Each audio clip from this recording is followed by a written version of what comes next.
Eu vou voltar só um pouquinho. Eu acho que a gente começa terminou quando a gente ia falando do caranguejo, né? Quando a gente já leu essa parte do caranguejo. Não, bem.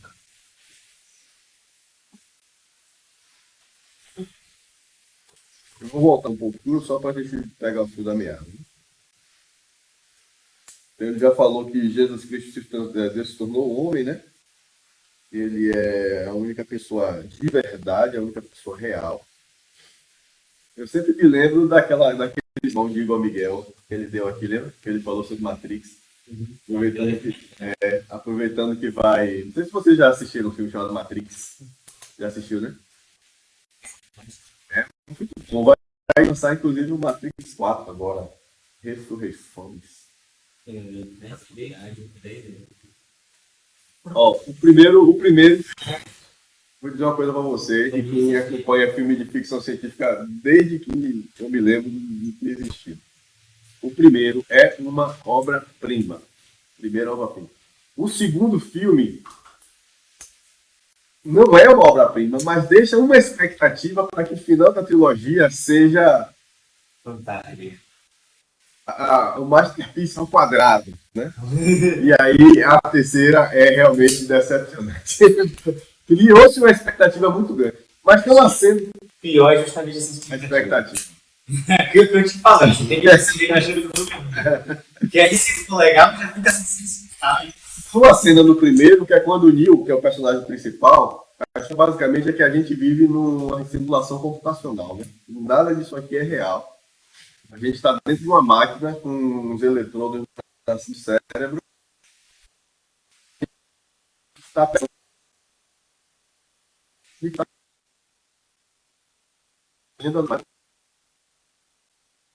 fazer as mãos.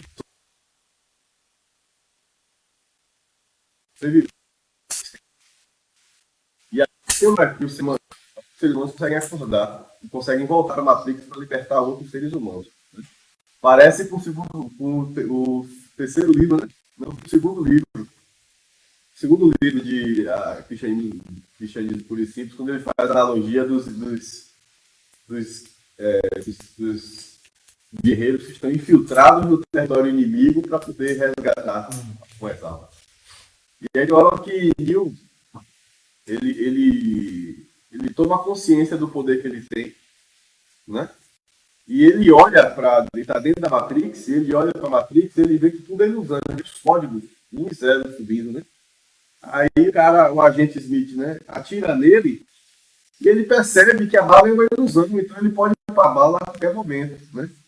E aí Igor Miguel faz essa analogia, ele diz assim, ó, quando Jesus atravessou a porta, né, porque a gente imagina que ele tem atravessado a porta, porque os discípulos estão lá escondidos dentro daquela sala, né? E de repente Jesus aparece dentro da sala e estava tudo trancado. Pergunta se não tem nada para comer e tal. E aí muita gente imagina, né, que Jesus se desmaterializou para poder passar pela porta. E aí Igor Miguel diz, ó, Jesus é a única pessoa real. Então, na verdade, não foi ele que se desmaterializou para passar pela porta. Foi a porta que se desmaterializou para ele passar por dentro. Porque ele é a única pessoa real. Então, ele é o Neo, né? Tem essa analogia com o Matrix. Ele é o Neo que olha para a realidade e vê a realidade como ela é, uma ilusão. Uma ilusão entre aspas, né? Tudo isso aqui, isso aqui não é a realidade que Deus preparou para a gente. Nós não somos os homens reais. Sombra, um plano temporal. É uma sombra da eternidade. E é disso que quando ele fez essa comparação do sétimo, para mim foi muito marcante. Acho que, se me engano, ele falava também de empresário, né? Uhum. E que para a gente é algo excepcional. Que, na verdade, é como se esse plano tivesse sido anunciado, né? É uma evidência de que isso. Rapaz, eu te pagado isso na minha memória, mas você falou agora. Jesus andar sobre a água é denunciar que isso tudo, né, é temporal e ele é o eterno, ele é o. Ele manipula no bom sentido, né? É ele que controla tudo, né? Que estabelece, né? Ele tem o privilégio de administrar. Só ele tem a senha.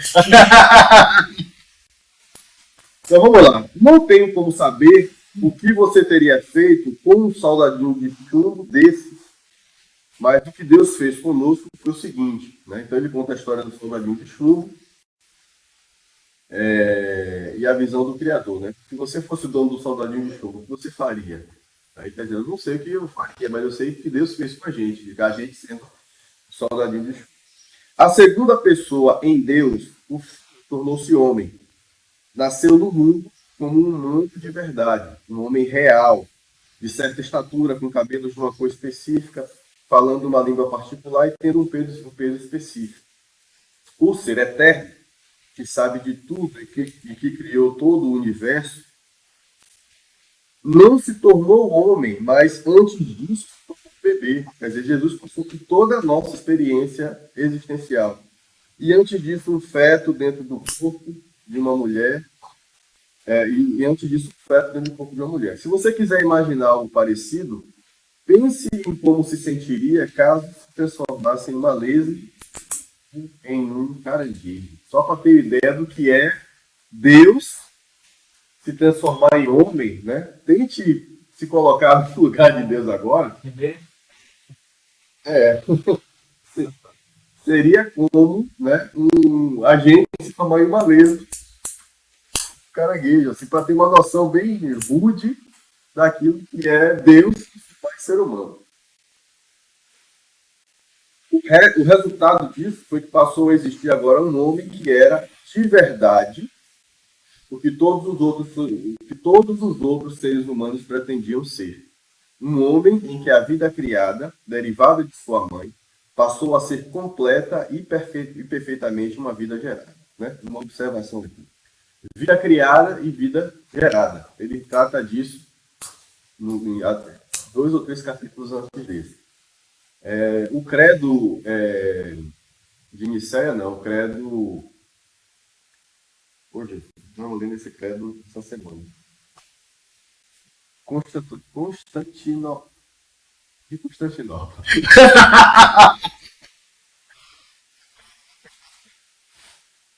Diz assim, ó, Jesus gerado, não criado, Deus de Deus, né, da mesma essência do Pai.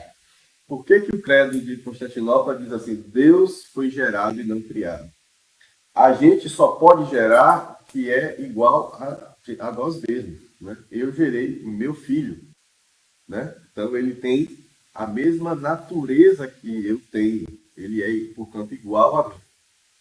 Deus nos criou da mesma forma com que eu crio alguma coisa. Por exemplo, eu posso criar, a gente criou uma caneca. A caneca tem parte, se eu criei a caneca, tem parte de mim, tem meu estilo, tem a minha personalidade. Né? Mas a caneca não é da mesma essência que eu e nem se compara. Ela pode espelhar, de certa forma, a minha personalidade, mas ela não sou eu e nem é como eu. Ao contrário do meu filho, que tem muito mais do que a minha personalidade. Né? Tem o meu DNA. Então, Jesus foi gerado, se não criado, ao contrário de nós que somos criados. Então, Jesus, que ele está dizendo aqui, quando Jesus se torna homem e nasce de uma mulher, automaticamente ele transforma a vida que foi criada, que é a vida biológica, na vida que foi gerada, que é a vida espiritual. Tanto Jesus, como Paulo fala, é o segundo Adão, mas é o Adão perfeito, o Adão que não vai pecar. Né? Adão surge com essa vida gerada, como criatura, mas como a vida gerada por Deus, que é aquele sopro que Deus dá nele, transforma ele numa criatura de acordo com aquilo que Deus tinha projetado, mas ele peca. E ao pecar, essa vida gerada foi completamente depravada, né? Completamente degenerada. E Jesus nasce para corrigir isso. A criatura humana natural nele foi completamente assumida pelo Filho Divino. Assim, em um caso particular, a humanidade chegou aonde deveria chegar. Passou a partilhar da vida de Cristo. Então, pela primeira vez desde Adão, na verdade, nem nem desde Adão, né? Porque Paulo fala que Jesus, inclusive, é superior a Adão. Então, através de Jesus, nós, inclusive, vamos alcançar uma vida gerada que é superior à vida que Adão teve. Né? E como toda dificuldade se resume no fato de que a vida natural precisa, em certo sentido, ser morta, ele escolheu uma carreira terrena que significa o aniquilamento dos seus desejos humanos a todo momento. A pobreza, a falta de compreensão de sua própria família, né? A própria família dele não entende, né? Judas e Tiago, que eram seus irmãos, só vão se tornar seus discípulos, de fato, né? Depois que ele ressuscita. Até a morte dele, eles não entendiam quem ele era, de fato, e ele se queixa disso, inclusive. Né? A traição por parte dos seus amigos mais íntimos, né, que foi Judas, a zombaria e o espancamento por parte das autoridades militares e a execução pela tortura. Né? Ele está fazendo a comparação com o soldadinho de chumbo. O soldadinho tem que morrer primeiro. Uma vez que nós pecamos, né, a nossa rebelião exige sacrifício, exige morte. Então, para a gente herdar a vida gerada, a vida criada tem que ser aniquilada. Ele está dizendo, durante toda a sua vida, Jesus optou por esse aniquilamento. Primeiro, um aniquilamento conceitual, né? Teórico. Ele mata os seus desejos, as suas ambições, né? Ele morre para as coisas da vida, do cotidiano, para que ele possa exercer plenamente o seu ministério. E depois ele morre de fato, que ele vai dizer agora. E então, depois de ter sido, em certo sentido, morto diariamente, a criatura humana nele, pelo fato de estar unida ao Filho Divino, retornou à vida. Né? Então ele vai... primeiro ele morre figuradamente dia a dia, depois ele morre de fato na cruz, e uma vez morto, né? Pelo fato da vida criada já estar unida à vida gerada, né? O ser humano está ocupando o mesmo corpo de Deus, criaste, na verdade ele é uma coisa só, 100% Deus, 100% homem. Pelo fato dele ser homem e ao mesmo tempo ser Deus, ele pode, no final das coisas, né, retornar à vida. A criatura humana está unida ao Filho Divino e retorna à vida ao terceiro dia. O que ressurgiu em Cristo foi o homem, não apenas Deus. E isso é, inclusive, algo que o credo Constantino, eu vou desistir.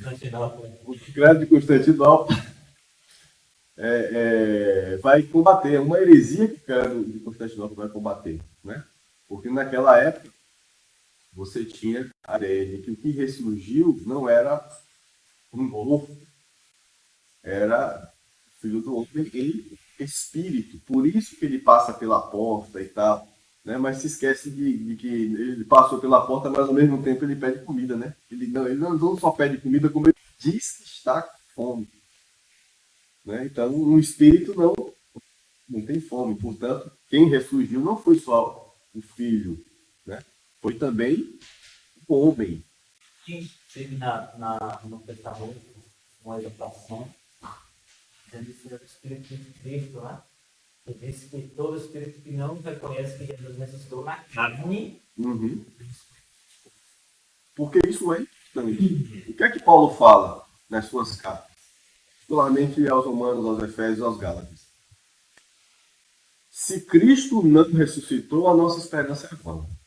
Agora, ele não está falando de uma ressurreição espiritual. Ele não está falando que o Espírito de Cristo ressuscitou e estava aqui. Por quê? Por que ele diz que se Cristo não ressuscitou, a nossa esperança é vã?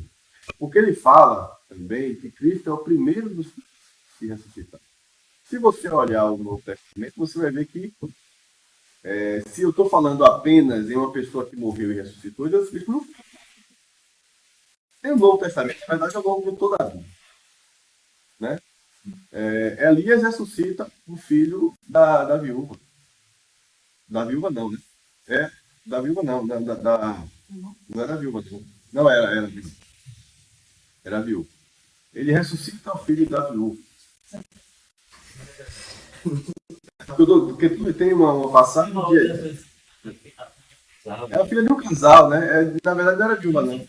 Ela foi Eliseu. Eliseu que chega na casa de um casal, essa mulher era muito benevolente com ele, mas não tinha filhos. Ele diz: Você vai, né? O pastor tá aí, pode me corrigir. Ele profetiza um filho para a mulher e o filho morre. E a mulher se queixa: Por que você me deu um filho se meu filho ia morrer, né? E ele ressuscita o filho dessa mulher. Ele deita assim em cima, sopra, né? E o espírito volta. Tipo chumbo. Lázaro, o amigo de Jesus, também ressuscita. Né?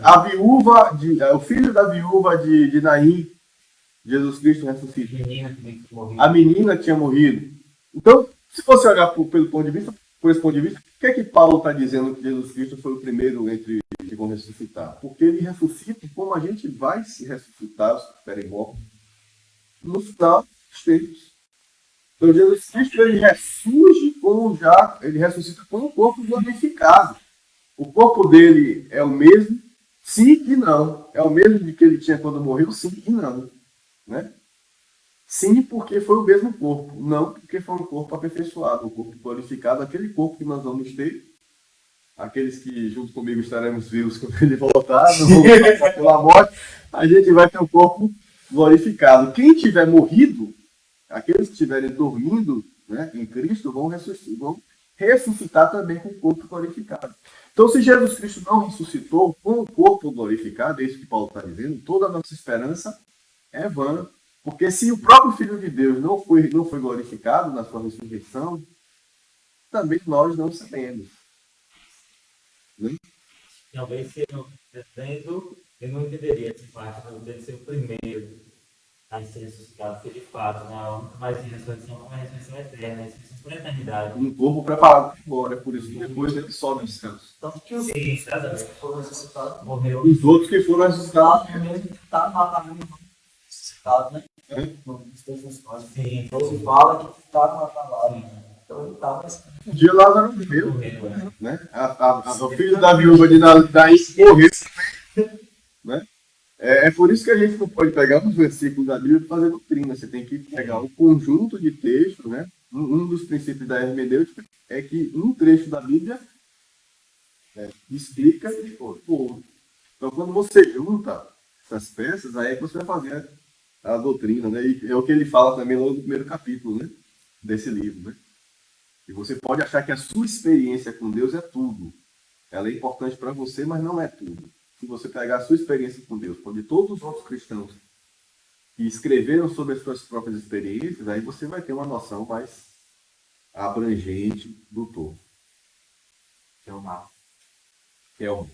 E aqui, como não poderia deixar de ser, chegamos a um ponto em que a minha ilustração sobre o soldadinho de chumbo se torna limitada. No caso dos soldadinhos de chumbo, ou de estátuas de verdade, se uma despertasse para a vida, certamente não faria diferença para os soldadinhos de chumbo ou para as estátuas, pois eles estão separados do outro. Olha como ele vai introduzir o conceito de igreja aqui.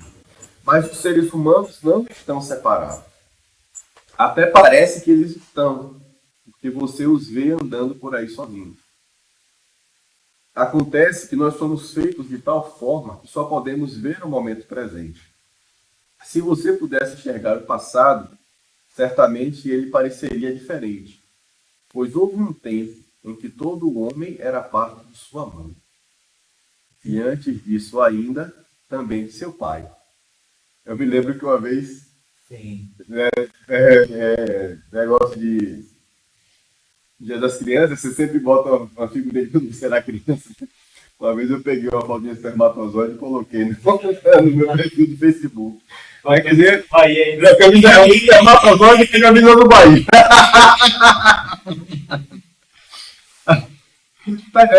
Uma vez a gente já fez parte do corpo da mãe, né? E antes disso, a gente ainda estava dividido, né? Parte do corpo da mãe, parte... Foi a minha dúvida quando eu assisti o Curioso Caso de Benjamin Button. Falei, se passar daí, o que é que vai acontecer?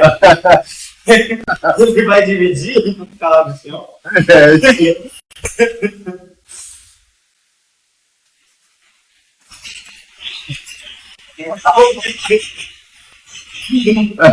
Ninguém mais vai ver que esse jogo aí pra caramba.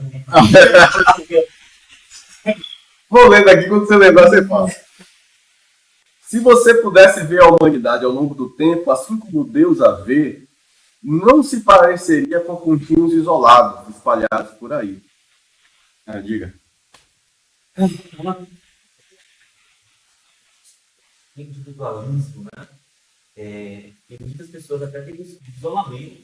Eu passei, inclusive, na adolescência uma coisa muito grande. E uma das tentativas de me encontrar foi através de isolamento. Né? Tentei me isolar. Tentei participar do remotinho, né? Deu certo. Chega pra dar certo. Cara, às vezes se vai, into the mind. E é o caso real. Alexander Supertramp, o nome do personagem, ele se nomeia dessa maneira. É a história de um rapaz que vivia numa família bem sucedida nos Estados Unidos, né? Participou foi para boas universidades, se graduou em nutrição, mas ele decide ter isolamento. Ele optou dinheiro, vai te andar, tem um dinheiro, bate o carro e vai para o Alasca tentar sobreviver na França. Né? E eu vou dar um mega spoiler aqui, porque não é spoiler porque, na verdade, é um caso real, né? Sim, um filme baseado em caso real. No final das contas, ele tenta sobreviver, né? Uma série de dificuldades. Ele estava morrendo. Ele foi envenenado. Né? Comeu uma planta que explodiu lá no centro que estava lendo. São duas plantas muito parecidas, não era venenosa. Ele comeu e acabou morrendo. Né? E aí, interessante, no final, ele escreve. Ele está fazendo gênero, né? De forma bem rudimentar lá no peça de madeira. Ele escreve: felicidade só é felicidade se for compartilhada. E a gente, na sociedade de hoje, né, se distancia da importância desse compartilhar, por isso que a gente acaba pensando em si, né? É um pensamento mundano. As pessoas hoje vivem focadas em si, né? E isso aí acaba trazendo uma série de políticos, né? A gente vê, por exemplo, na França, o pessoal não quer ter mais filho, porque acha que filho é fardo, peso, muito mentalidade. Mas tudo vai ser, né? Ninguém tem dentro. Mas filho também tem que ter. Esse egocentrismo, sempre esse medo, procura viver aquele momento. É uma mentalidade muito, né, que vai de encontro de Deus, de continuidade, de sociedade, de comunhão. Esse comportamento egocêntrico e egoísta acaba gerando ainda mais ansiedade e mais dificuldade. Eu estava estava assistindo um videozinho, não sei se é verdade, não fui nas fontes procurar. Mas tinha, não sei se foi o cara do Disney Douglas, estava dando uma entrevista, ele falando de um artigo que ele leu, né, de uns pesquisadores, esse pessoal que trabalha com neurociência e tal, que eles estavam eles mediam o nível de ocitocina no cérebro. Eu acho que era ocitocina, que é o hormônio do amor, né? Quando a mulher pare, automaticamente o corpo joga uma sobrecarga de ocitocina no cérebro para a mulher imediatamente se apaixonar pelo filho, né? Então aquela sensação de que você não pode mais viver sem aquela criatura. Você vai cuidar dele e vai tratar ele bem, né? O cérebro joga isso, né? Justamente para criar esse vínculo da mãe com o bebê que acabou de nascer, né? E aí, nesse estudo, os caras descobriram que quando você pratica um ato de bondade, ou seja, um serviço, sem esperar nada em troca, você tem uma injeção de ocitocina no seu cérebro. Da mesma forma que a mulher tem quando o filho nasce.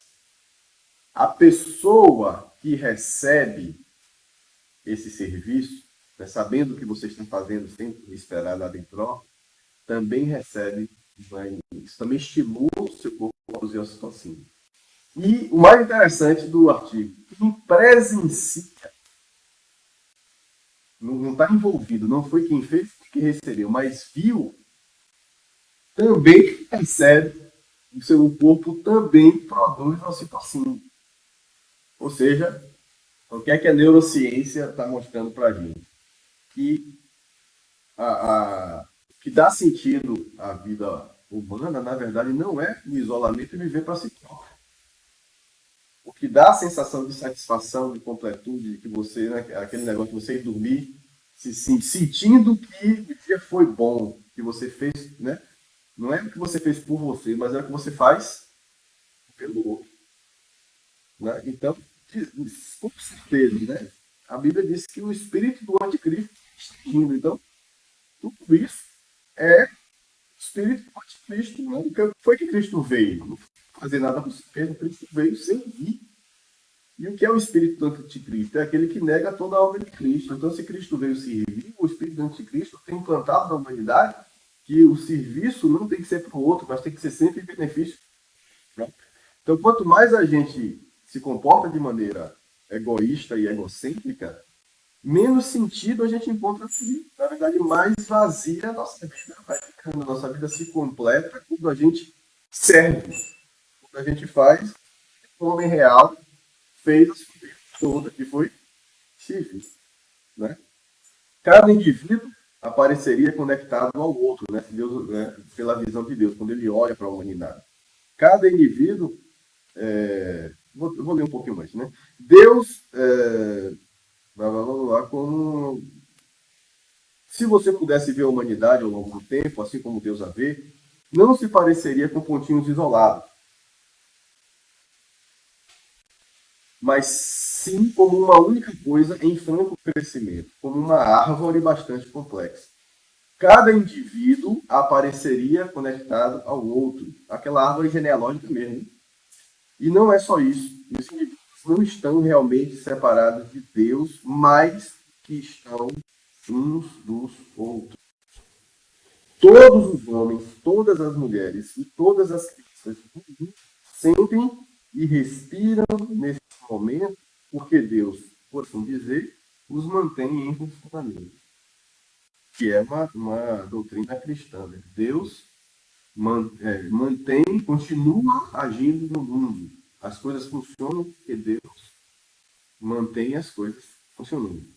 Consequentemente, quando Cristo se tornou homem, não é realmente como se pudesse se tornar um soldadinho de chumbo específico. É como se algo que sempre afetou toda a humanidade passasse a afetá-la de uma nova maneira. A partir desse ponto, o efeito se espalha por todo o gênero humano. E isso faz uma diferença tanto para pessoas que viveram antes de Cristo, quanto para aquelas que viveram depois dele. E faz uma grande diferença até para pessoas que nunca ouviram falar nele. É como pingar em um copo de água uma gota de uma substância.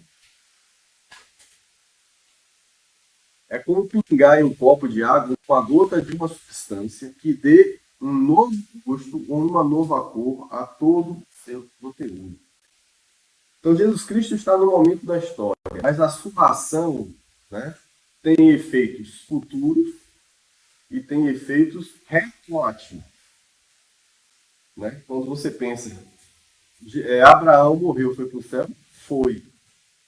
Por quê? Porque ele cumpriu a lei? Não, por causa da graça. Ah, mas ainda não tinha Cristo, mas o Cristo já estava planejado. E ele já me fala, né? Inclusive em um momento que os fariseus se pudessem largar as roupas. Ele fala antes que Abraão fosse, eu sou. Exatamente. Você chateia com ele, tá bom? Então, muita gente. É uma pergunta normal, né? Que só tem o estudo da palavra, só teologia pode responder. Quem morreu antes de Cristo foi para onde? Quem morreu e recebeu a graça, mesmo antes de Cristo ter vindo, quem morreu e não recebeu a graça, foi para o inferno, né? A graça de Cristo estende para frente e para trás do tempo. A gente não pode esquecer que Deus está fora do tempo. Então, para ele, passado, presente e futuro são a mesma coisa. E isso, tanto ele está tentando mostrar, tanto porque o pecado de Adão tem efeito em nós, né? Porque a palavra diz: todos pecaram e destituídos estão da glória de Deus, né? Todos pecaram. Quem pecou foi Adão. Mas o pecado de Adão se estende por esse mesmo princípio que ele está dizendo, por essa interconexão genética e também espiritual, né? O pecado dos primeiros homens, né? Dos primeiros seres humanos, se espalha por toda a humanidade. Da mesma forma que essa gotinha. Na química, eu poderia até fazer um experimento químico para mostrar isso. E se você pega um indicador ácido base, como fenolftaleína, né?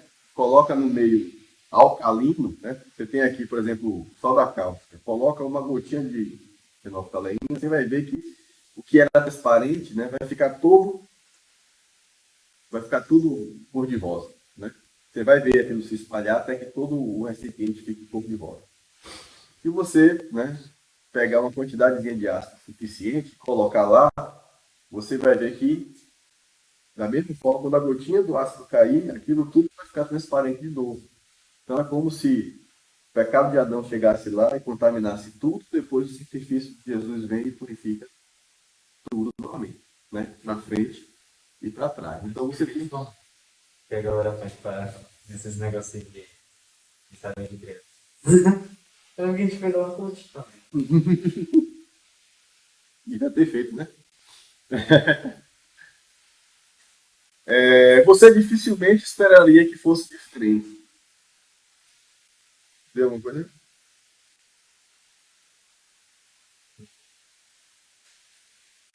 É como pingar em um copo, blá, blá, blá, blá, blá, né? Mas é claro que nenhuma dessas ilustrações se aplica com real perfeição.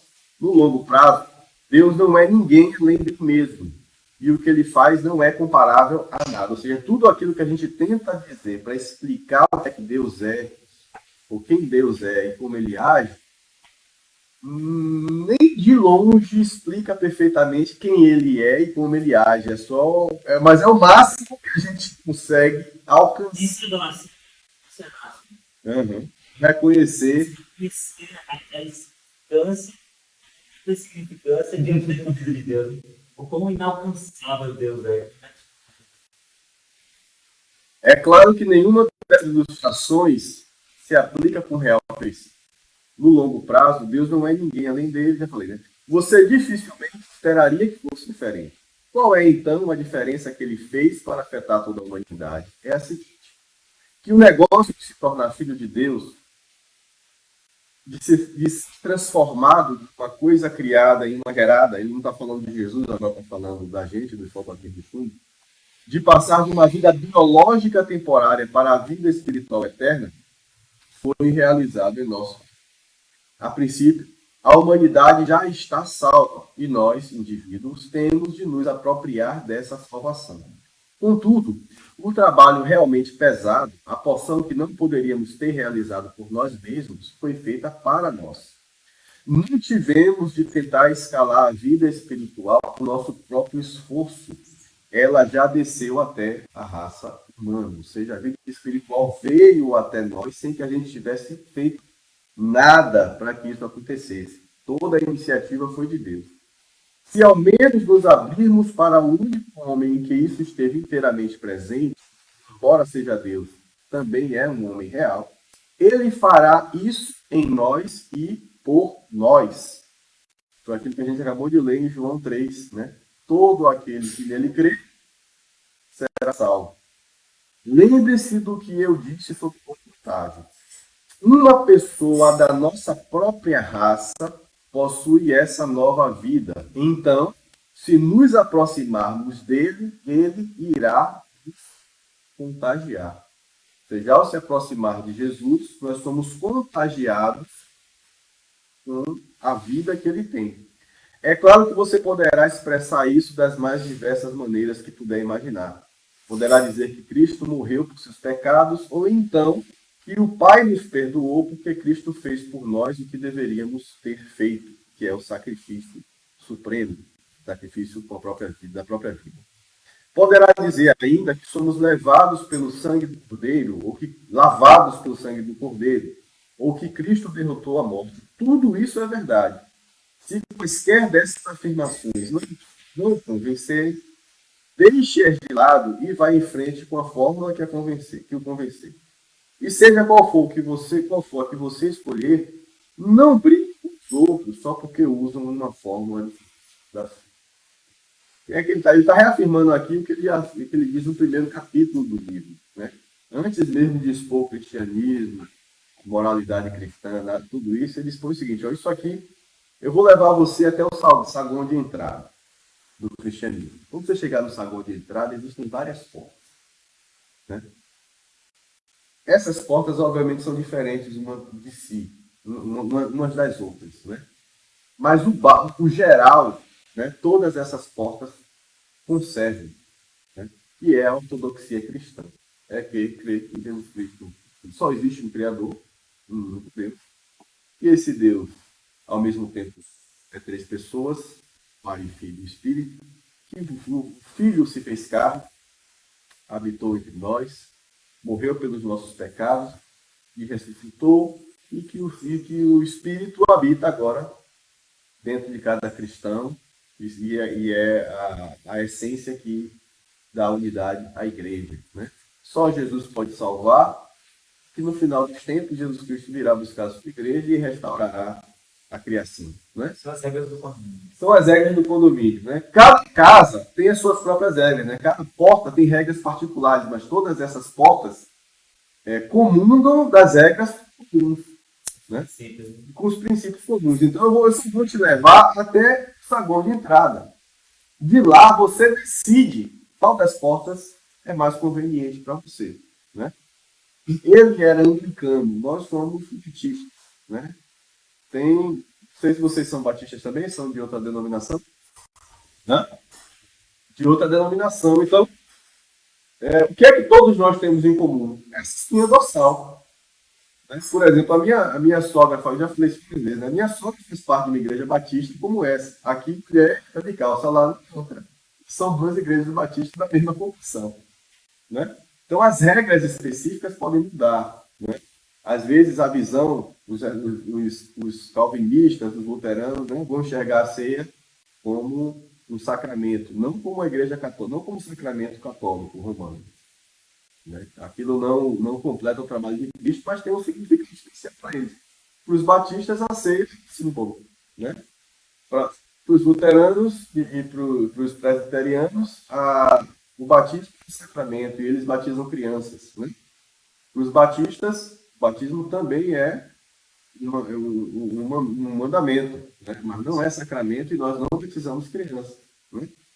Mas eu creio, tanto batistas, quanto luteranos, quanto anglicanos e presbiterianos, né? A gente tem pequenas diferenças litúrgicas e em doutrinas que são marginais, né? São doutrinas que estão na margem, mas não doutrinas que estão... aquilo que está no centro de todas isso. Concorda? E é aquele resumo que Paulo faz aos Coríntios, não me lembro se na primeira ou na segunda carta, que em 4, 5 versículos ele resume todo o cristianismo. E basicamente, Cristo veio, morreu dos nossos pecados, todo aquele que cresce salvo. Basicamente. E aí a gente vai para o próximo capítulo, que são 2 notas. O capítulo não é tão fácil assim. Que horas são, pastor Williams? 10h30? Eu tenho até que horas? 11 horas? Bora lá, né? Meia hora a gente vai ver até onde a gente... Meia hora tem tudo. Então ele faz essas 2 notas, né, que ele está dizendo, são duas objeções, né? Até agora, o que ele falou no capítulo do Soldadinho de Chuva? Ele está dizendo, ó, Deus queria filhos, né? Ele já tinha criado os anjos, ou ele criou os anjos depois, não importa, mas o fato é que ele criou os anjos. Os anjos têm um certo grau de autonomia, tanto é que se rebelaram, né? Mas os anjos não têm tanta autonomia, entre aspas, quanto a gente tem, teoricamente, né? E a tese cristã é que Deus nos criou e nos deu a possibilidade de fazer o bem e de fazer o mal, foi a possibilidade que ele deu a Adão, né? Não tinha a possibilidade de não pecar e a possibilidade de pecar. Agostinho fala de posse pecare, posse por pecar. O arbítrio de pecar e o arbítrio de não pecar, Adão escolheu posse pecar, a possibilidade de pecar. Se desenrola todo o curso da humanidade, dado o momento histórico, Jesus Cristo vem nos resgatar e nos dá a possibilidade de voltar a ser aquilo que Deus tinha projetado. Por que ele fez tudo isso? Tu poderia simplesmente ter nos criado, né? De um jeito que a gente não pudesse pecar. Aí você pensa, mas se a gente não pudesse pecar, né? Então a gente não pecou porque não podia. Então que tipo de seres autônomos e que escolheram a Deus somos nós, se a única possibilidade que a gente tinha era de fazer a vontade dele, né? Por livre espontânea pressão, né? E aí você tem uma série de discussões sobre o novo, né? Sim. Há vários séculos que a própria igreja discute isso, e os opositores da igreja também apresentam essas questões. Então essas duas notas é porque ele está dizendo isso, no capítulo anterior, Deus nos criou dessa forma porque ele queria amigos, filhos, e não criaturas. Então ele fez criaturas que pudessem depois se transformar em filhos, né? E aí ele vai colocar algumas dessas objeções. Como são objeções filosóficas, obviamente ele vai tratar disso filosoficamente. Mas a gente sabe que ele não despeja a filosofia nua e crua, né? Ele vai sempre usar algumas... tentar aproximar isso o mais possível da nossa compreensão. Aí, o capítulo 6, do livro 4, duas notas. A fim de evitar maus entendidos, decidi acrescentar notas sobre dois pontos que emergem aqui. Um crítico sensato me escreveu perguntando por que Deus desejava filhos e não soldados de campo. Não gerou vários filhos desde o começo, em vez de primeiro criar soldadinhos de chumbo para depois dar-lhes vida por um processo assim tão difícil e doloroso. Porque foi, de fato, um processo difícil e doloroso, né? É doloroso para Jesus, de fato, e doloroso para a gente, né? Porque a gente tem que se confrontar com a nossa própria vontade. Uma parte da resposta a essa questão é bastante fácil, mas a outra parte provavelmente está além da compreensão humana.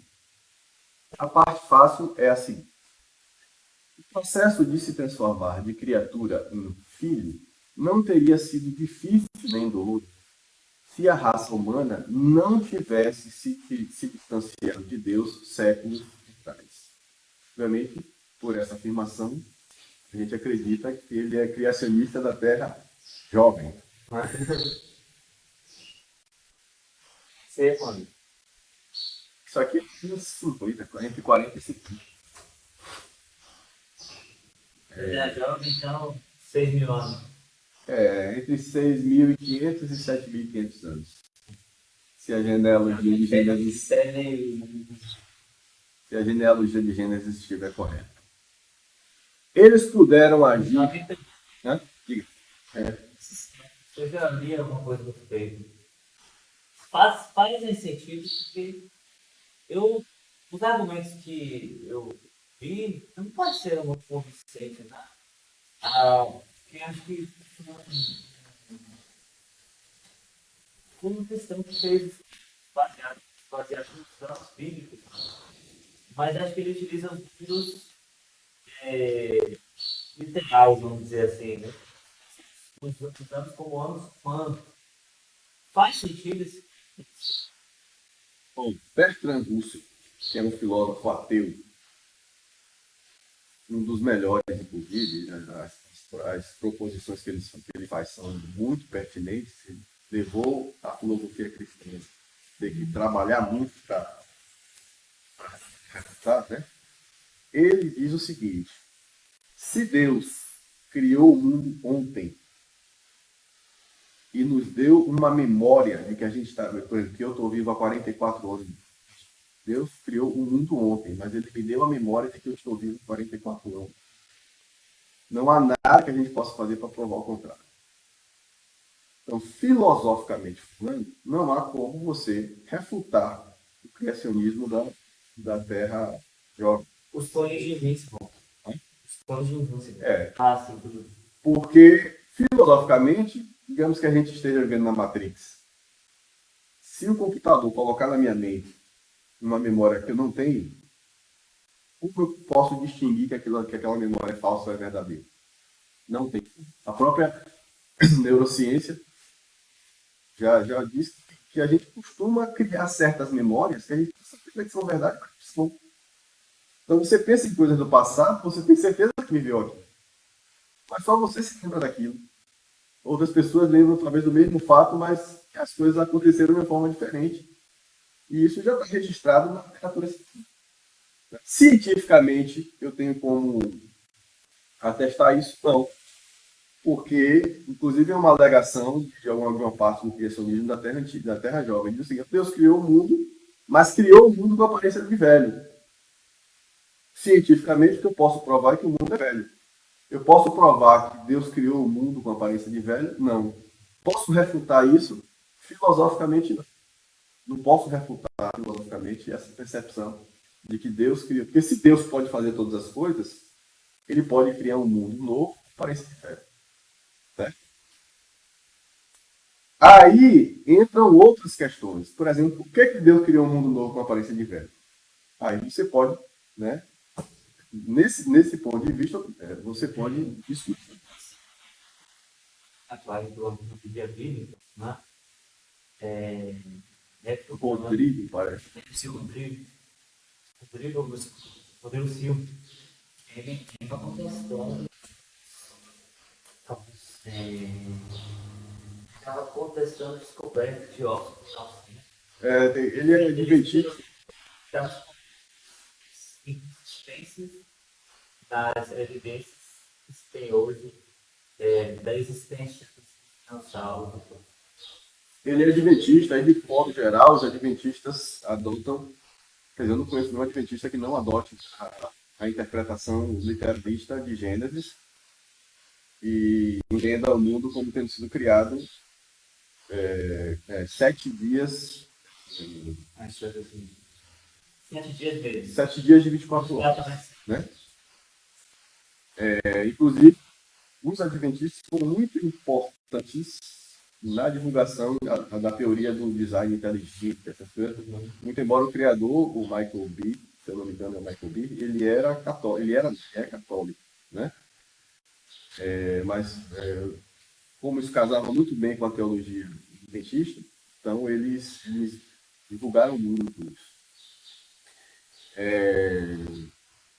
Há controvérsias sobre isso. Cientificamente, a melhor versão é de que o mundo tem que o universo tem 14 bilhões de anos. A melhor versão que se encaixa nos modelos teóricos científicos, né, mais aceitos. Por que eu digo assim, mais aceitos?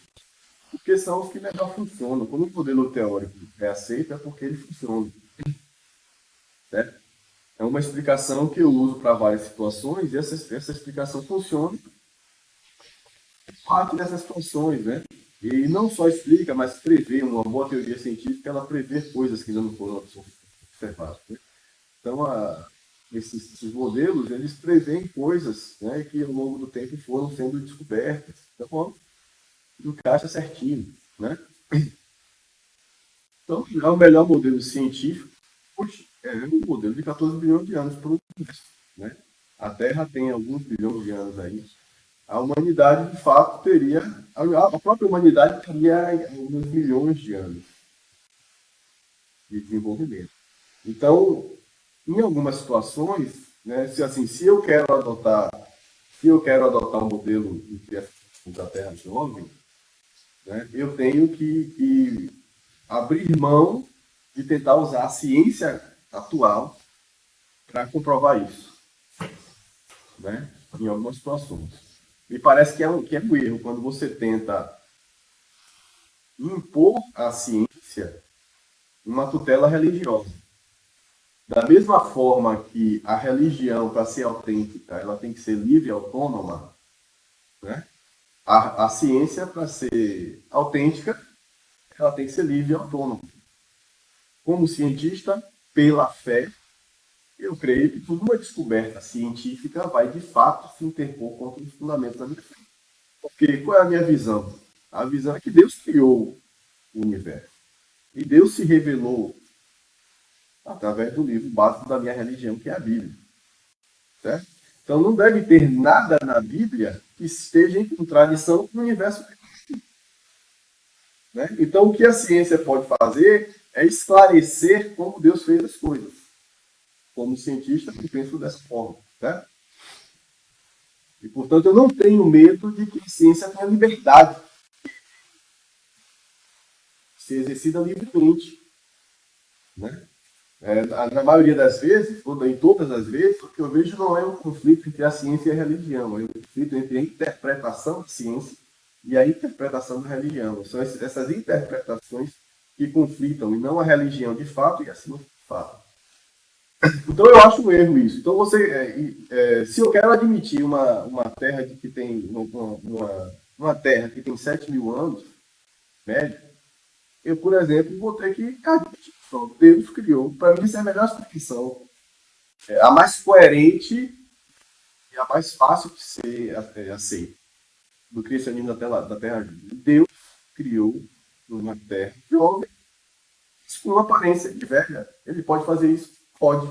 Porque uma das premissas do teísmo cristão é que Deus é onipotente. Preciso explicar o que é um Deus onipotente. Pode fazer o que quiser. Ele pode ter me criado ontem, mas eu me colocado na minha cabeça de vida. Eu posso provar que isso não aconteceu? Não tem nenhum experimento científico que comprove o contrário. Certo? Então há uma zona nebulosa, e aí você passa aí vem ao contrário, né? Aí vem a ciência querendo ter lá a religião, também não pode.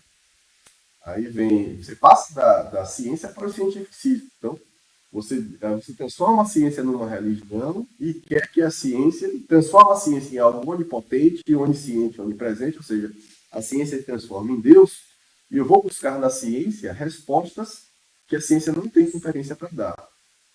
Por exemplo, a ciência não tem competência para me dizer se Deus existe ou não. A ciência não consegue comprovar a existência de Deus, mas a ciência também consegue provar que Deus não existe. Pela falta de provas, eu chego na conclusão, né, pela falta de provas científicas, eu chego na conclusão de que alguma coisa não existe. Quer dizer, eu posso crer que tem um exemplo que o Plantinga dá, né? Todas as amebas do mundo estão a 2,5 centímetros da lente do microscópio. Né? Nenhuma ameba existente está fora dessa distância. Por quê? Porque se eu colocar o microscópio a 2,6 centímetros, eu já não consigo enxergar a ameba. Eu não consigo enxergar ameba nenhuma. Então, por que eu não posso enxergar a ameba a 2,6 centímetros de distância? Quer dizer que não tem ameba ali? Não é fácil ver a ameba do microscópio. A gente acha que é, mas não é. Né? Não dá para ver. Tem que tinturar ela, né? Tem que corar ela para poder enxergar. E tem que colocar uma certa distância. Quer dizer, porque eu não estou conseguindo enxergar, não existe ameba naquele alface que eu estou comendo? Né? É mais ou menos que o ateísmo cientificista vai me dizer, ó. Então aquele negócio do cisne preto. Todos os cisnes do mundo são pretos, porque eu nunca vi um preto. Porque eu não estou vendo a ameba não existe. Né? Eu fiz todos os testes científicos pelo microscópio e não vi a ameba. Pode ser que a ameba não tenha visto. Então, esse indutivismo, né? A filosofia da ciência vai chamar de indutivismo. Normalmente se usa o indutivismo para você provar que Deus não existe, mas o indutivismo tem as suas limitações e sérias limites. Não é porque eu não estou vendo que a coisa não está. Aí eu posso ser cego. Né? Então você tem esse problema. E aí o que é que está? Eu penso que existem várias versões teologicamente coerentes com o cristianismo ortodoxo que podem ser usadas. Tá? O design inteligente é o criacionismo da Terra Antiga, é outra, né? Mas que seria também essa não segundo. Exatamente. Né? Não é porque você é do design inteligente que você não é cristão. Você vai para o inferno porque você é do design inteligente. Não é assim que funciona. Isso é uma teologia acessória. Até porque é um desafio que você está falando. Não é por causa que Deus criou em 7 dias, eu não sei quantos bilhões de anos, que ele deixa de ter criado. E, na minha opinião, nenhuma dessas visões é como o Lewis diz assim, essas visões é perfeita, é a realidade. Escolha aquela que te dá paz. Aquela que te dá paz e não confronta as suas convicções finais. Primeiro, Deus criou todo criacionista, seja evolucionário, design inteligente, terra antiga, terra jovem, todo criacionista, ou todo cristão, no sentido mais, todo cristão é do design inteligente. Óbvio que o design inteligente é uma teoria específica, mas se você expandir isso, qual é a tese básica do design inteligente? Deus projetou. Todo cristão crê que Deus é o Criador, todo cristão crê que Deus projetou a sua criação. Agora, se você crê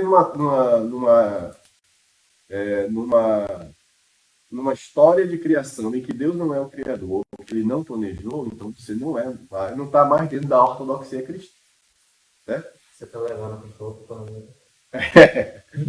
Aí você saiu daquele saguão e entrou no saguão de outro condomínio, que eu não vou nem dizer qual é.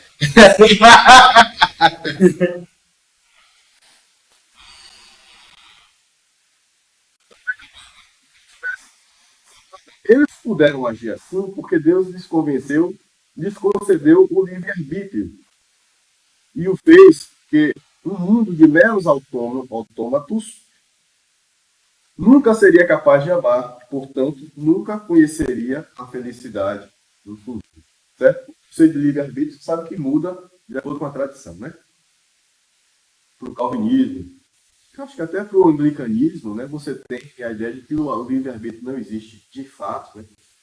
Já para o arminianismo, para os batistas, que não são meio arminianos, meio calvinistas, o livre-arbítrio não existe em alguma proporção. Mas ele também não está entrando nesse detalhe. Agora vem a parte difícil. Então vocês entenderam essa parte, né? Por que Deus nos criou com a possibilidade de pecar? Porque se a gente não tivesse a possibilidade de pecar, nós não seríamos verdadeiramente.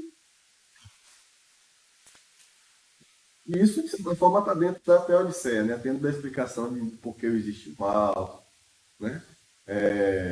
Aí você tem aquela ideia de que o mal não existe por si só. O mal não é autossuficiente, não é autoexistente. Né? Da mesma forma. Tipo frio, né? Ou a escuridão. A escuridão não é autoexistente, a escuridão é a ausência de luz. Da mesma forma que a amizade é a exceção da bondade, do amor. Né? Deus é o autor do mal? Não. O mal é uma consequência da liberdade. Se não tivesse a possibilidade de fazer o mal, eu não seria livre. Então isso, de certa forma, explica uma pergunta. Responde a uma pergunta clássica também, uma objeção clássica do ateísmo, que é o problema do mal. Né? Se Deus é bom e onipotente, não deveria existir o mal. Se existe o mal, é porque ou Deus não é bom, ou ele não é onipotente. Isso que se apresenta como uma conclusão válida, na verdade, a filosofia cristã vai classificar isso como uma falácia. Não é necessário. Não é uma conclusão necessária, é uma conclusão contínua. Pode ser assim ou não. Nesse caso, a gente crê que não é necessário. Por isso que está dominando tendência.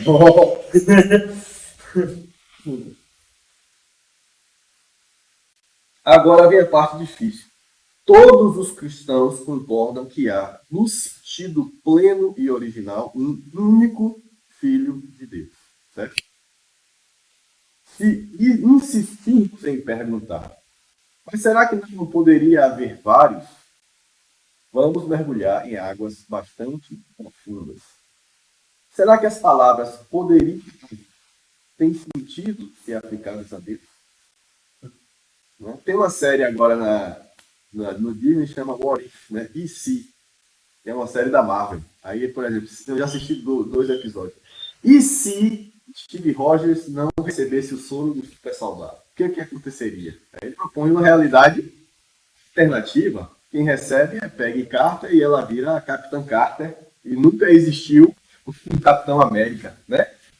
E se, né? Na verdade, é uma série antiga dos quadrinhos da Marvel, eu li algumas quando eu era adolescente. E é o que ele está dizendo assim, será que faz sentido perguntar isso para Deus? E se? Será que existe para Deus uma realidade alternativa? Né?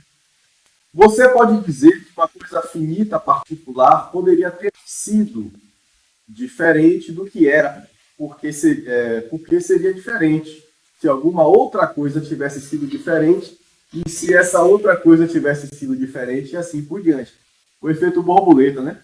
Você muda uma besteirinha aqui, muda tudo. Rapaz, tem um filme bacana que eu assisti, que é uma questão de tempo. Eu acho que tem na Amazon. E o cara, assim, é muito divertido, porque do nada, o pai disse, rapaz, preciso ter uma conversa séria com você. Aí você não sabe, né? O cara, na adolescência, o pai disse que quer ter uma conversa séria com você, e aquela conversa, né? Aí a conversa é que o pai fala pra ele que os homens da família conseguem voltar no tempo. Então, é só simbolizar. Né? Aí acontece, vou dar um spoiler básico, né? Uma questão de tempo. Comédia romântica, isso é divertido, assim, sexta-feira de noite, pipoquinha, vale bem a pena.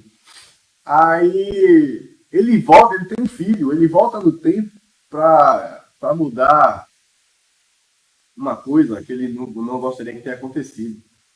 Aí quando ele volta para o futuro, ele tem outro filho. Não é mais o mesmo, é outro. Ele mexeu. Exato. Aí o pai, rapaz, que besteira você fez? Você sempre que mexe no passado, você mexe no futuro, mas a Cosóide que entrou no óvulo da primeira vez, quando você voltou no passado, antes desse espermatozoide de fecundade, né, mudou tanta coisa que já foi outro. Uma vez teria que você mudou o espermatozoide que entrou no óvulo de sua mulher. Aí nasceu outro criança. Aí ele volta para o passado de novo para desfazer o que ele tinha feito para poder o filho dele voltar. É isso. Steins Gate, você volta, para conseguir voltar com os efeitos anteriores e desfazendo. Tudo. Acho que é os 6 episódios sem desfazendo coisa aqui. É por isso que tem anime com 450 mil episódios, né? Por causa dessas coisas. É você não está dizendo, uma coisa hoje poderia ter sido diferente no passado, porque outra coisa foi diferente, porque outra coisa foi diferente. E aí, eu tenho esse momento agora, mas esse momento aqui tem infinitas possibilidades futuras. Depende de uma besteirinha. Se pode achar todo ou não, você já pode mudar tudo no futuro.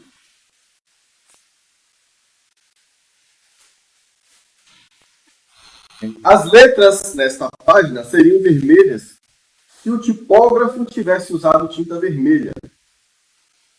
Na época que existia um tipógrafo que hoje tudo é digital. E ele teria usado tinta vermelha se tivesse sido instruído para isso e assim por diante. Por exemplo, se ele teria sido instruído para usar tinta vermelha se a tinta preta tivesse acabado. Né? E aí você tem se alguém não tivesse comprado, você tem um ciclo, né, anterior. Mas quando estamos falando de Deus, por exemplo, sobre o fato mais básico e irredutível, do qual todos os demais fatos dependem, não faz sentido perguntar se poderia ter sido de outra forma. Até porque quando a gente pensa em uma coisa depois da outra, a gente está pensando numa linha temporal para trás e numa linha temporal para o futuro. Deus está fora dessa linha temporal. Quando se trata de Deus, as coisas são o que são e pronto. Mas, independentemente disso, têm dificuldade com a pura e simples ideia do Pai gerando muitos filhos desde toda a eternidade. Para serem muitos, eles teriam de ser, de alguma forma, diferentes uns dos outros. Porque senão não seriam muitos, seria só. E ele tem uma figura interessantíssima aqui que ele vai usar agora. Vamos supor que duas moedas têm o mesmo formato. Podem ser duas moedas. É a mesma moeda de 10 centavos, é a mesma moeda de 25 centavos. São várias, mas ao mesmo tempo só. Todas têm o mesmo valor, todas têm as mesmas propriedades, todas servem para a mesma coisa. Como podem ser duas? Ele vai dizer, olha, ocupando lugares diferentes no espaço e contendo átomos diferentes. Nesse sentido, elas se diferenciam. Em outras palavras, para pensar nelas diferentes, tivemos que introduzir o espaço, que elas estão ocupando lugares diferentes, e a matéria. Elas são compostas por átomos diferentes, dos mesmos elementos, inclusive, mas de átomos diferentes. Isso porque ocupam espaços diferentes. Na verdade, tivemos de introduzir a natureza ou universo criado. Posso entender a distinção entre o pai e filho sem introduzir o espaço ou a matéria, porque o primeiro gera e o outro é gerado. A relação de pai para filho não é a mesma que a do filho para o pai. Mas se houvesse vários filhos, todos eles teriam uma única relação idêntica uns com os outros e para com o pai. O que é que ele está dizendo assim? Faz sentido eu dizer que duas moedas iguais, na verdade, são diferentes, porque eu introduzi nesse conjunto de informações a criação, o universo criado. Mas nem o pai nem o filho pertencem ao universo criado. Portanto, o que para mim faz sentido, que eu pertenço ao universo criado, na dimensão em que o pai e o filho existem, não tem sentido nenhum. Então eu não posso falar de dois filhos diferentes que têm a mesma natureza, porque no espaço de existência de Deus, né, não existe nem espaço, nem tempo, nem matéria. Então eu poderia ter dois filhos gêmeos, idênticos, mesmo código genético, um clone do outro, mas eles são diferentes. Porque os átomos que compõem um são diferentes dos átomos que compõem o outro. A experiência de vida de um, a experiência é diferente. Um está aqui, o outro está aqui. Então só faz sentido eu dizer que eles são diferentes, porque ele e eu e vocês estamos dentro do universo temporal, né? Não é temporal. Exatamente. A visão de um filho único, filho gêmeo, é a visão eterna, não a visão temporal. Exatamente. Então, se eu saio desse nível de existência e vou para o nível de existência de Deus, o que para mim faz sentido não se explica aquilo. Né? Ele vive uma realidade muito mais complexa. Nossa, então, o que é que ele está dizendo? Eu não consigo imaginar isso. Então, eu posso fazer certas... Você vai morrer não, você vai ver Jesus voltar.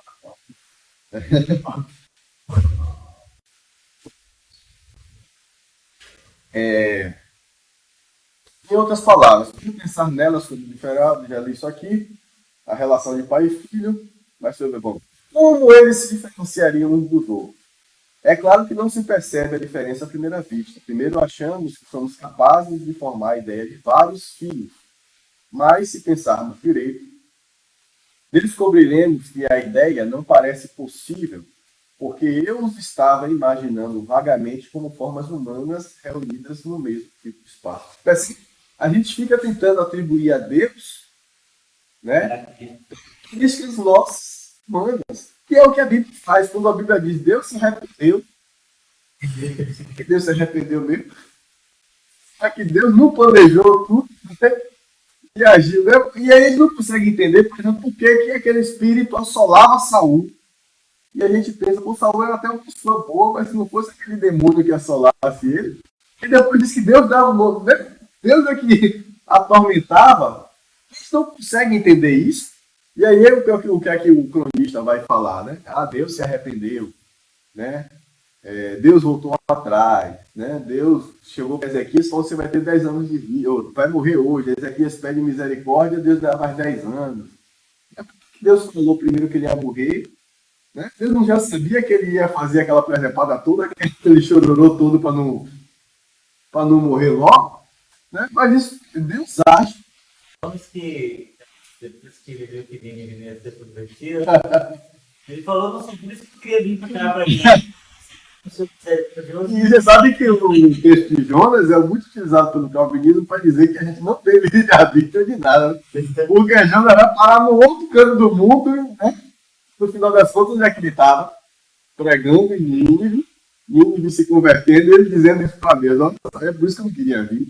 Em seu coração mole, eu sabia que o povo ia se arrepender e você ia perdoar.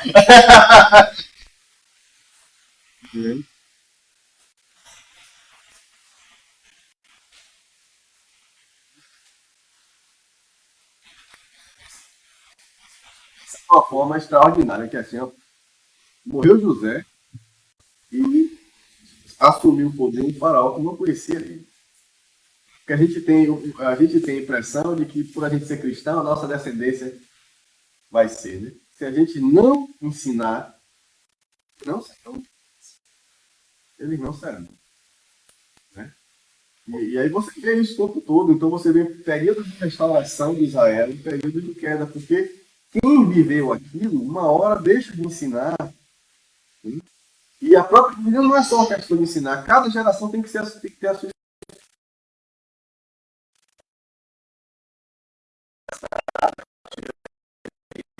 Mas isso não se sustenta para a próxima nem para a próxima. Uma hora, aí você vai ter comportamento senoidal. Sobe, sobe, desce. Sobe, desce. Com a igreja é assim. Esses períodos de avivamento, períodos de esfriamento.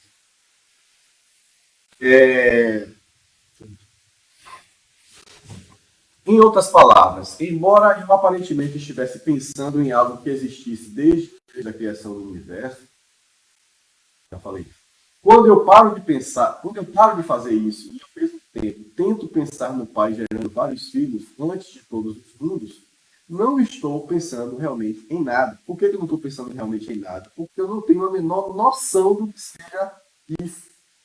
Isso está completamente além da minha capacidade cognitiva. A ideia se dissolve em meras palavras. Será que a natureza, o espaço, o tempo e a matéria foi criado precisamente para tornar possível a diversidade?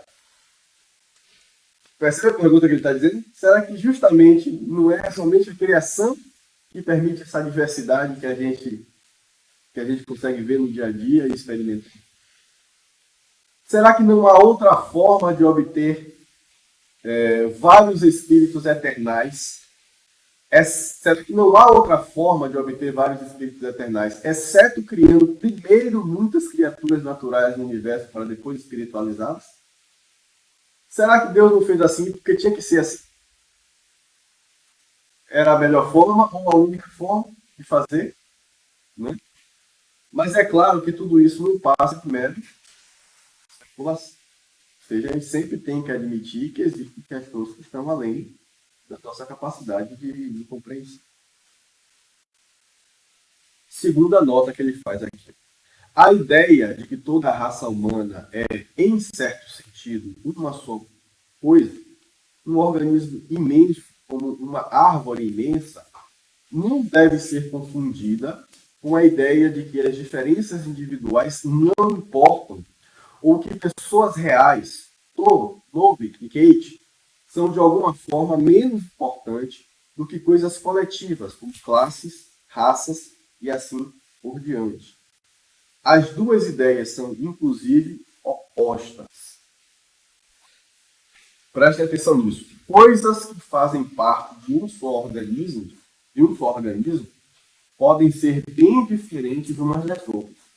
Coisas que não podem ser bem parecidas. Né? Coisas que fazem parte de um só organismo podem ser bem diferentes umas das outras. Moedas de 10 centavos estão separadas, mas são bem semelhantes. Meu nariz e meus pulmões são muito diferentes, mas eles só estão vivos porque fazem parte do meu corpo e compartilham da vida comum. O cristianismo pensa nos indivíduos humanos não como meros integrantes de um grupo ou itens de uma lista, mas como órgãos integrantes. Essa é exatamente a analogia que Paulo faz. Diferentes uns dos outros e cada um contribuindo com que nenhum outro poderia contribuir. Sempre, isso é muito importante, viu, gente? Principalmente no período de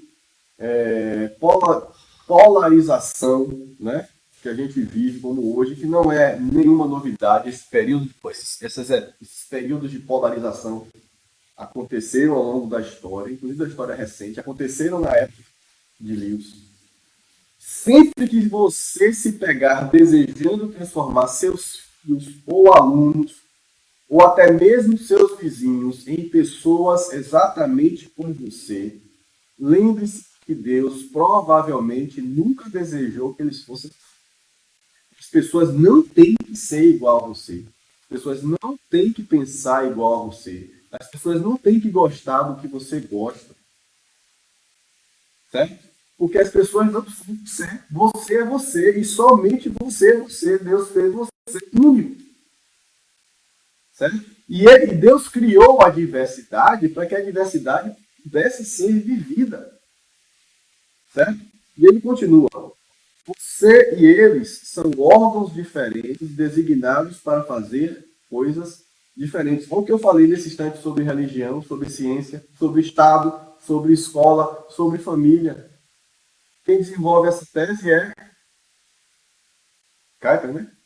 Abraham Kuyper. Ele vai desenvolver essa tese, né? Cada entidade social tem a sua esfera de autoridade, tem o espaço teórico em que essa entidade age. A família tem a sua esfera de autoridade. A escola tem a sua. A escola não pode ultrapassar os seus limites, né, e impor coisas à família.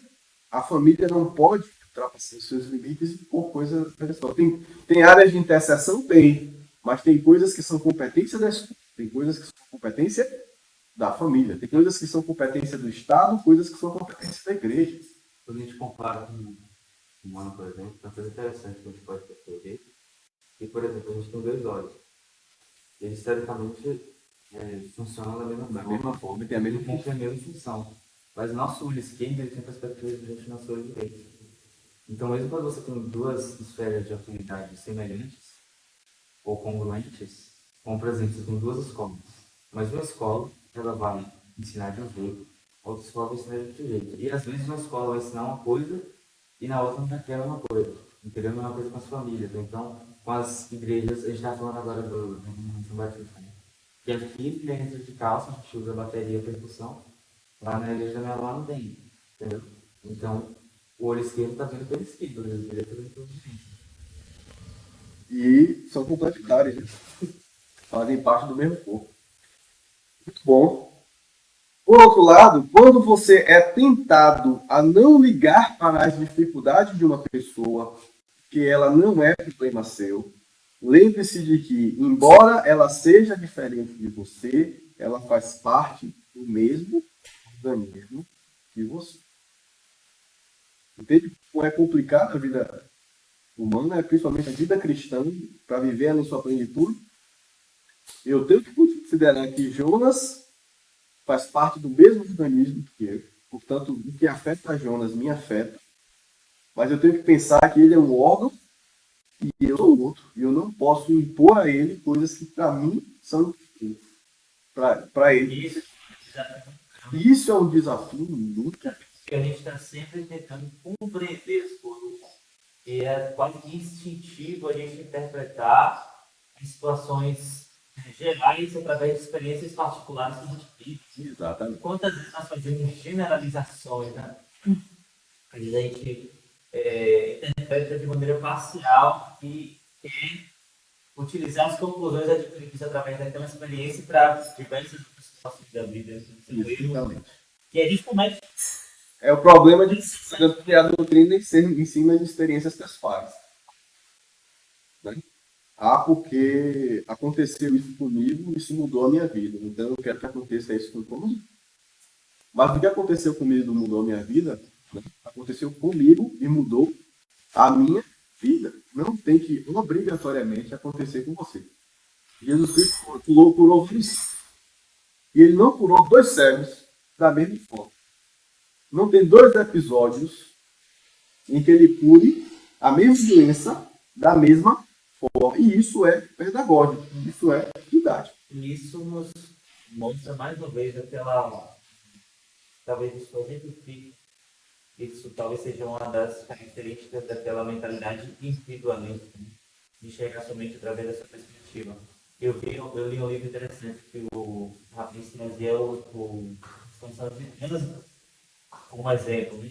Se você está dirigindo nosso carro e passa um SUV por você, tá? Você tem 2 escolhas. É uma vezes, mas existe possibilidade de que uma pessoa esteja na emergência, talvez, né?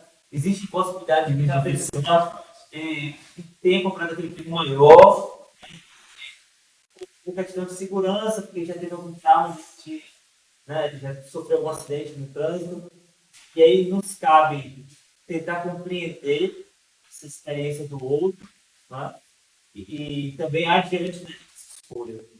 Na verdade, a gente tem essas 2 escolhas. Eu entender esse outro, entender que talvez existem motivos para a pessoa ter direito de uma forma, né? A gente pode simplesmente se chatear, né? Chatear seu coração. E aí sim seria realmente aquela visão de achar que as coisas devem girar ao meu redor, né? E achar que eu devo ter serviço. Você sabe que eu vivi uma experiência dessa. Muitos anos atrás, quando eu estava em Salvador ainda. Eu estava indo para a igreja. Eu estava indo para a igreja.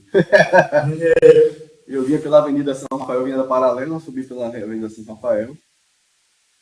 E ali, quando você vai chegando na São Marcos, né? Você tem uma rotatóriazinha, na verdade não é uma rotatória, você tem um cruzamento, à direita você entra para o... Não é naquela rotatória não, é lá em cima. Isso. É depois do hospital já. Depois do hospital, você tem a rotatória que desce para Canabrava, e aqui vai direto. Isso é a rotatória. Lá na frente, já chegando em São Marcos, você tem um cruzamento. Aí tem uma ladeirinha assim que sobe para o fim de linha de São Marcos. Você sobe direto, você vai para Pau da Lima, né? E aqui você volta pela... E aqui você entra numa comunidade ali que eu esqueci o nome. Eu sei que nessa comunidade tem um PA, tem um pronto atendimento. Então, quando eu estava chegando nesse cruzamento, tem um sinaleiro e tal, eu estava vendo um cara atrás buzinando e costurando todo mundo. Já comecei a pensar mal, né? Rapaz, esse cara bebe para poder ficar fazendo besteira no trânsito. E aí ele chegou, daí o sinal fechou, ele chegou, ele meteu, que somente os ônibus passam. Eu falei, rapaz, o que ele vai fazer? Ele vai furar o sinal. E ele aí entrou na direção do PA. Aí na hora bateu aquele negócio assim na cabeça. Rapaz, o cara tá dando socorro para salvar uma vida. E eu tô aqui pensando o quê? Que ele tá bagunçando no trânsito, né? Assim, imagina em Salvador esse povo conhece. Então, automaticamente, o que você pensa? O cara tá fazendo essas barbaridades do trânsito, é mais um, porque o que não falta é Salvador. E o cara, na verdade, alguém que tava passando mal porque tá salvando a vida. Depois que comecei a ver filme, esse negócio, aí agora eu fico imaginando, vai que o cara que tá ali, tá tentando salvar o mundo. Coisa que a gente não tá vendo. Então deixa ele passar, porque assim, sempre tem aquela cena que tem alguém passando devagar na rua e a galera que tá aqui tentando salvar o mundo não conseguiu salvar mais cedo, porque tinha a galera que tomou jeito. Entendeu? Ao mesmo tempo, toda vez que tem uma cena dessa, eu imagino a galera do lado onde tá chegando. Entendeu? E ele ali querendo salvar. É verdade. Cultura nerd também é cultura.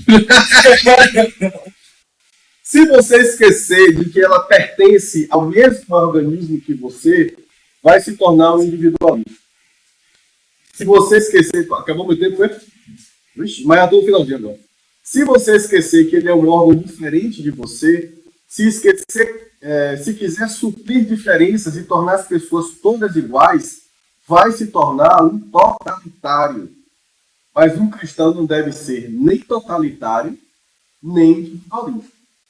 Confesso que sinto um forte desejo de lhe dizer, e suponho que você sinta o mesmo desejo de me contar. Qual desses dois erros é o pior? Olha, o mais interessante do livro está agora. Qual desses dois erros é o pior? Ser totalitário ou ser individualista? Ele vai dizer, ó, essa é a armadilha do diabo. Você ficar pensando qual das duas é pior. Ele sempre manda erros para o mundo em pares de opostos, e sempre nos incentiva a passar um bom tempo quebrando a cabeça para decidir qual é o pior. E o meu motivo disso fica evidente. Ele confia no seu desprezo por um erro para atraí-lo gradativamente ao erro oposto. Mas não vamos nos deixar enganar. Temos de manter nossos olhos focados no objetivo e passar bem no meio dos dois erros. Esse é o nosso único interesse relacionado a esse. Ou seja, não cair nenhum do outro. Não tem um erro pior do que o outro. Os dois vão levar para o erro. Um livro dele, esse livro que chama Cartas de um Diabo ao Seu Aprendiz. É um diabo chamado, um demônio chamado Ed Lewis, é um demônio chamado Maldanado, demônio experiente, certo? Se correspondendo com o seu sobrinho menos experiente, que é o Vermelhinho. Então o Vermelhinho ele está acompanhando um cidadão que acabou de se converter. E o que é que Maldanado faz? Dá dicas para Vermelhinho de como tirar o cara do caminho. E aí ele vai explicando, né? Quer dizer, pela psicologia reversa. Na verdade, ele vai explicando pra gente quais são as dificuldades da vida cristã. Está sendo exposto a situações que não podem nos desviar da graça nesse sentido, né? De você tirar o foco onde tem que estar e colocar o seu foco. O que eu vejo muito lugar, né? Não, quer dizer, eu vejo muito que não sei nem TV eu tenho. Mas nos contatos que eu tinha, né? Às vezes eles botam um casal, né? Retratam um contexto familiar. E aí o marido despreza a mulher e tal, né? E a mulher vai lá e adultera. E eles forçam o espectador a tomar partido. Qual que é o pior? Eu não tratar. Mas eu não seguro 60 pessoas. Exatamente. O errado errado, tá errado e pronto. Gente, a gente passou 15 minutos. Dado aí amanhã todo. Né? Semana que vem, deixa eu ver qual é o capítulo que a gente vai ver. Vocês gostaram desse modelo de a gente pegar um livro, ler e. Ou querem continuar assim ou querem voltar para aquele modelo de pegar uma revista?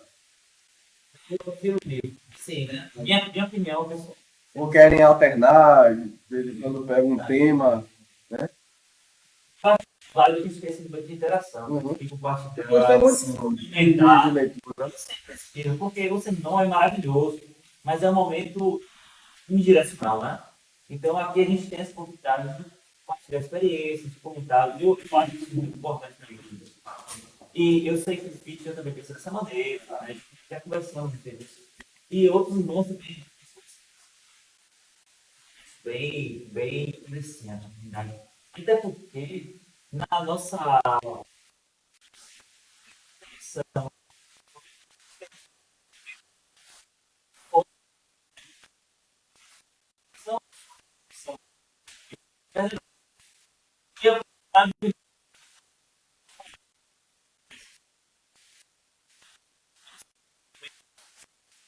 extremamente produtivo. Extremamente produtivo porque a gente traz a nossa experiência e a gente se apropria do conhecimento. Tá? Tem um linguista, esse cara muitas vezes que eu vou falar, né? Ele fala quando a gente está ensinando algo português, assim, eu vou ensinar que o seu deve esteja um pouco além do seu conhecimento prévio. Então, quando a gente compartilha, né, a experiência, acho que você consegue entender um pouco do que a gente vivenciou, e aí a gente utiliza a referência sendo tratada, né, E o aprendiz acaba se apropriando desse conhecimento de uma forma mais. É só se interacionismo que ele gosta. Sim. Você tem sempre um Desenvolvimento institucional, né? prévio e uma figura de autoridade, né? Mais experiente, que faz a mediação. Particularmente é a minha teoria da aprendizagem preferida. Sim.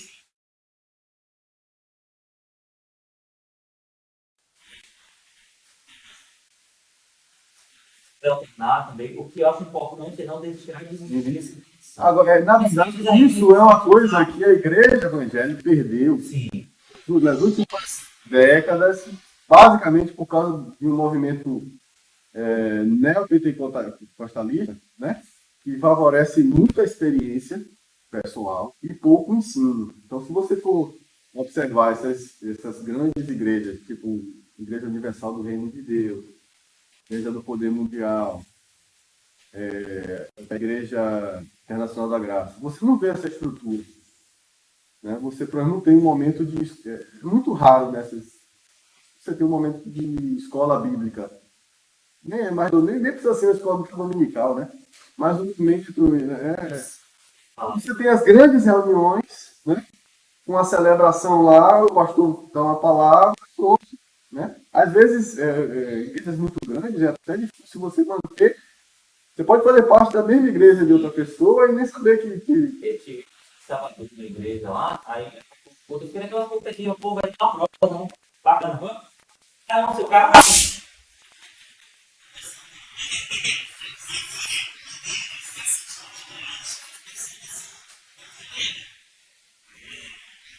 São históricas. A tradição histórica das igrejas protestantes são igrejas fundamentadas no ensino, desde o primórdio. Né? As primeiras escolas públicas foram criadas por comunidades cristãs protestantes.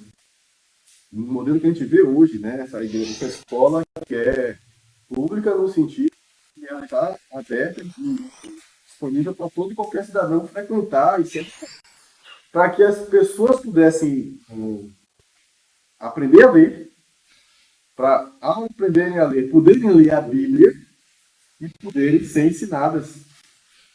Né? Então, eu já contei essa história, né? O filme que chama Rainha Margot, que conta o massacre da noite de Bartolomeu, e que os huguenotes, né, que eram calvinistas franceses, foram massacrados. E boa parte da motivação disso foi a expansão do ensino protestante em algumas regiões da França. E houve uma resposta muito violenta no catolicismo francês naquela época. Então nós perdemos essa tradição, né, do ensino. Não só o ensino nas classes, como o ensino público. Né? Acho que a gente poderia ter isso uma forma mais pontuada. Os alunos também da nossa programação. Mas eu acho que, graças a Deus, tem acontecido, né? Eu acho que é muito que a gente tem essa irmão também de manhã, né? Esse irmão unidirecional. A gente fala. Mas.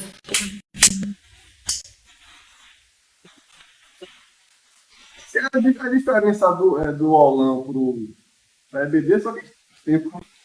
Não, mas eu estou falando. Porque, geralmente, a gente se divide e transforma para amanhã. Tem esse espaço de EBD e depois vai ter a exposição. Mas, assim, a dedo aqui para a congregação, corre de errado. Um modelo de quanto tempo de escola bíblica desse que a gente tem, e o outro modelo de semana, que aí o treinador vai falar um pouco que breve. Só que esse modelo de interação prolongado, eu acho que não está na programação. Graças a Deus, não tem que estar. A gente tem, né? Isso é muito. Mas talvez então, ter esse momento programado, 15, uma vez no mês, uma geral, um extraordinário. Em ocasiões especiais. Para a gente já de vez em quando a gente faz isso no da forma. A gente assegurar, mas ter Mas é isso, né? Os primeiros protestantes pregavam ensinando, né? Os meus protestantes desde sempre acreditavam que você não pode crer em algo que você não entende, de certa forma, né? A fé é sempre a fé é sempre um passo em direção ao desconhecido. Mas é um passo fundamentado. Você não simplesmente se joga, você se joga porque está convencido. Quando você está do outro lado, tem algum lugar irmão.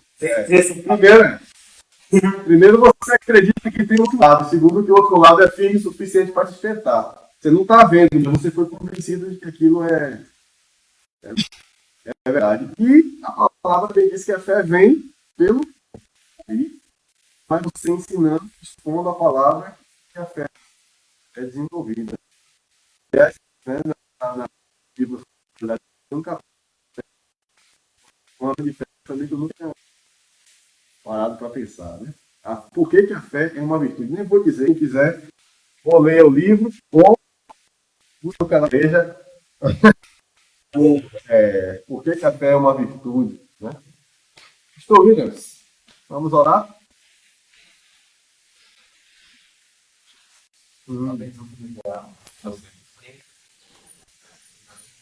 Tá certo.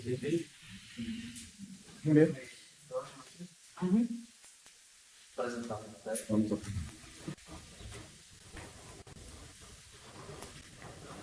Se nós queremos chegar a esse tempo, pregamos a tua palavra, isso foi profundo, nos leva a pensar e desejar estar mais próximo do Senhor e conhecer mais do Senhor.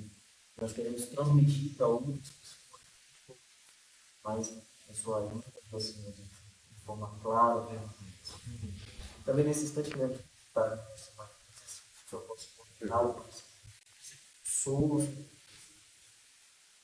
que alguém da sua família não é muito fácil. Mas nós temos o Espírito Santo que nos traz consolo e pedimos que o Santo Espírito possa consolar sua filha, propõe esta sábios nos as filhas, causas consoladas. Espero que o Senhor nos dê filhos, pai, de almoço, paz, possamos retornar disposição para